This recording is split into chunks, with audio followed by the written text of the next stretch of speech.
I destroyed my own medical career and lost my license, just so my wife could keep hers. So, get this. 8 years ago, my wife, Elena, was on track to become the youngest chief of pediatric surgery in our state. She is a genius in the operating room.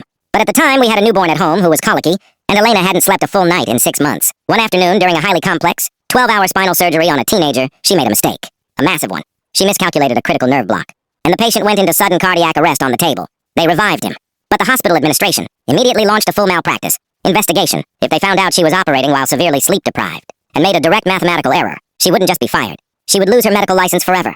Her life's work would be over. I was the attending anesthesiologist on that exact case. Before the Morbidity and Mortality Board could seize the digital records, I used my administrative override. I went into the system and completely altered the surgical logs. I made it look like Elena had ordered the correct dosage, but that I had arrogantly ignored her chart and pushed the wrong medication myself. I forged my own professional death warrant. The hospital fired me the next morning. The medical board stripped me of my license for gross negligence. I was publicly disgraced, blacklisted from medicine, and threatened with a civil lawsuit that wiped out my entire 401k just to settle out of court.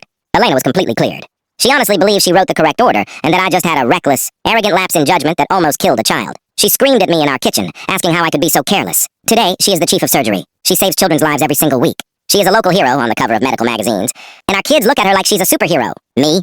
I work as a mid-level regional manager for a medical supply company. I sell plastic tubing to the same hospitals I used to run. My teenage kids know why I'm not a doctor anymore. They think I'm a washed-up hack who couldn't handle the pressure. Last week, my son told me he wants to go to med school so he can be a real doctor like Mom.